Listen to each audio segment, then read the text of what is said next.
Bonjour Madame Grace, comment vous appelez concrètement? Bonjour, je m'appelle Grace Dakpegan. Grace Dakpegan. Dakpegan, c'est ça. Vous êtes congolaise, hein? Ouais. De cœur, oui, mais d'origine béninoise. D'origine béninoise. Et oui. vous vivez où? Je vis en France. Vous vivez en France? Oui. Et comment vous vous retrouvez à Panzi? Alors, j'ai découvert par hasard, puisque placé sous silence médiatique, ce qui se passait à l'est du Congo et particulièrement le travail du docteur Denis Mukwege et son combat qu'il mène depuis quasiment 2 décennies. Le combat qu'il mène, c'est dénoncer l'utilisation du viol comme méthode de guerre. Il a réparé plus de 54 000 femmes et c'est pour ça qu'on l'appelle l'homme qui répare les femmes. Quand j'ai vu ce qui se passait de la France, même si je ne suis pas congolaise, je me suis sentie concernée parce que tout d'abord, je suis une femme. Et ici, c'est le corps de la femme qu'on détruit.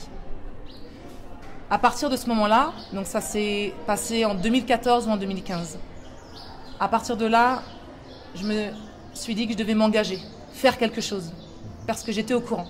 À partir du moment où on est courant, si on ferme les yeux, on est complice. Franchement.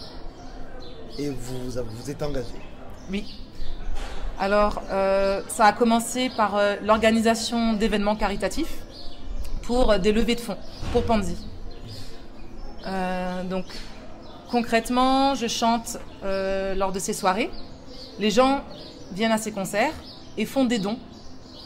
Et grâce à ces dons, on peut lever une certaine somme. Généralement, par soirée caritative, on récolte en moyenne entre 3 000 et 5 000 euros.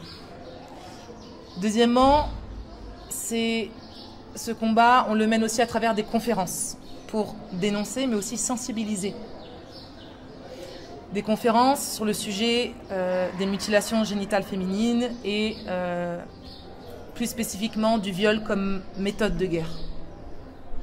Et lorsque vous faites des conférences, vous avez des spécialistes, vous avez des médecins qui animent ces conférences pour donner des explications plus concrètes? Alors, j'anime moi-même ces conférences. Il arrive que je sois accompagnée par des médecins ou des Congolais eux-mêmes. Par exemple, Roger Mpongo a eu l'occasion de m'accompagner à une conférence pour le Rotary International qui s'est déroulée près de Strasbourg. J'ai aussi eu l'occasion de faire une conférence avec le docteur Montoya, donc qui est spécialisé en gynécologie à Mulhouse, sur le thème des mutilations génitales féminines. Donc, j'anime ces conférences, mais il arrive que je sois accompagnée, effectivement. La problématique, en fait, dans l'Afrique de l'Ouest et de l'Afrique du Nord, c'est sur les mutilations par rapport... je parle d'homesharing, c'est-à-dire que les mutilations féminines dans ce sens. Mais ici, les violences sexuelles, c'est-à-dire l'utilisation de la violence sexuelle comme arme de guerre, et non seulement ça, mais en fait, c'est mutiler, c'est abîmer le corps de la femme. Et comment vous faites les liens dans cette lutte et pour rencontrer en fait Dr Mukwege? Le docteur de Mukwege, c'est quand même le symbole tant au niveau national, donc au Congo, qu'international. Ça veut dire qu'il ne représente pas, il n'est pas seulement le porte-parole des Congolaises, mais de toutes les femmes du monde entier qui subissent des violences ou des crimes sexuels. L'utilisation du viol comme méthode de guerre, ça existe depuis la nuit des temps et ça existe dans plein de pays du monde. On le sait. C'est pour ça que c'est un symbole important au niveau mondial. Et c'est pour ça aussi qu'en tant que Française, déjà parce que je suis une femme, mais en tant que Française, je m'intéresse à ce sujet, mais parce que j'ai conscience aussi que c'est quelque chose qui existe depuis longtemps, qui perdure et qui existe au-delà même du Congo. Alors c'est vrai que le docteur Denis Mukwege est congolais, donc c'est vrai il défend et il répare surtout les femmes congolaises. Mais au niveau international, il est reconnu et considéré comme un héros. Non, en fait, le Dr Mukwege, il ne répare pas seulement au Congo, parce qu'on est aussi en Irak, il fait aussi des actions en Colombie et partout ailleurs dans le cadre de la lutte, et surtout pour ce travail réel de la réparation de la femme dans l'ensemble. Mais comment vous trouvez la méthode des Panzi, les One Stop Center, c'est-à-dire la prise en charge holistique?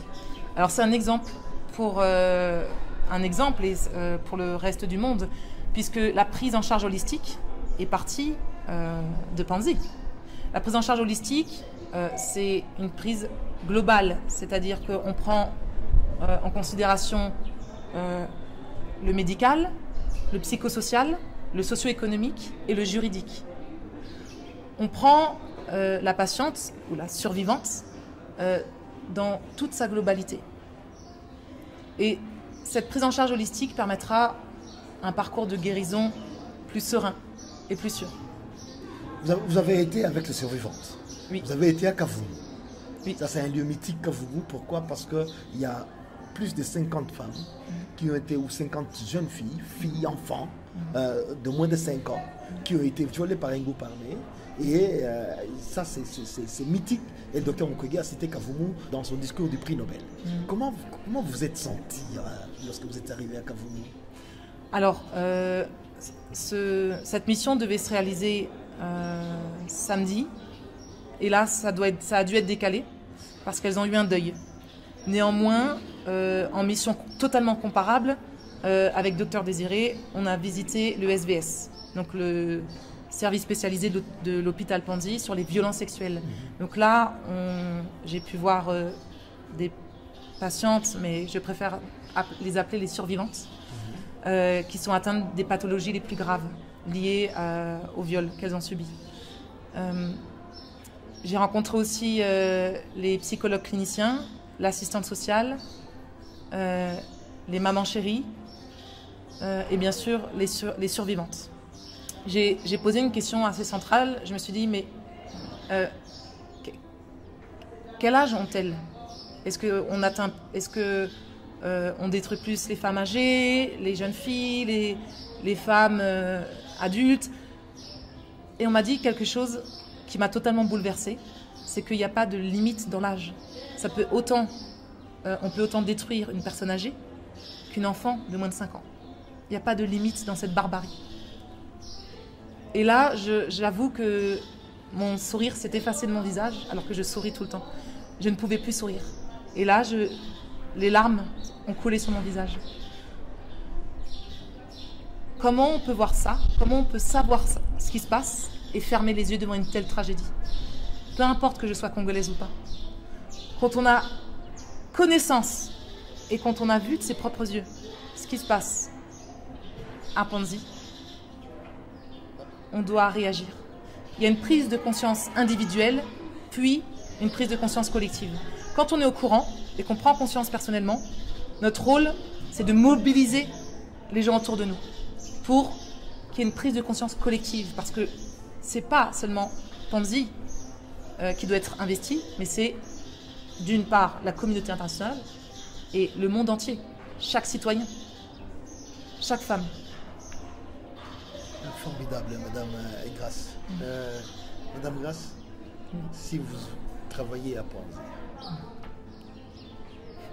de quoi vous occuperiez-vous? C'est une excellente question et je rêve de ça. Je rêve un jour de pouvoir vous accompagner et travailler à Panzi auprès des survivantes. Pourquoi pas avec l'assistante sociale ou au niveau du pôle juridique et même au niveau de l'art-thérapie et de la musicothérapie. Je touche à pas mal de choses. Je suis artiste, donc je pourrais aider autant au niveau de l'art-thérapie. Je fais des études de droit, donc je pourrais aider aussi au niveau juridique. Et j'ai été dans le social aussi, en tant qu'éducatrice spécialisée et éducatrice dans la protection judiciaire. Donc je connais aussi le domaine du social et donc je pourrais aussi, pourquoi pas, accompagner l'assistante sociale. J'aimerais pas m'arrêter à un domaine, mais aider un maximum d'équipes et là où il y a besoin. Là où on demandera, je vais m'adapter et j'irai. Vous êtes artiste, vous chantez. Oui. On peut avoir une acapella. Ah oui? Comme ça. Alors en acapella, ça va être plus simple de faire de la soul.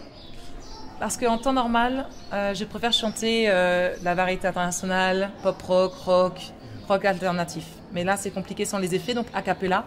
Je vais tout simplement vous faire quelques secondes de Tina Turner. Très bien. Donc un petit extrait de Proud Mary de Tina Turner.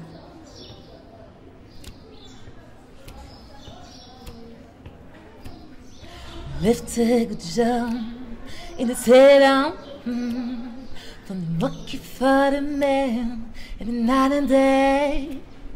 And I never lost the meaning of the sleeping, worried by the way to manifest. Big wheels keep on turning, Proud Mary keep on burning. I said rolling, rolling, rolling, rolling, rolling on the river. Merci. Vous êtes Asante. formidable. Nous vous disons merci. Asante.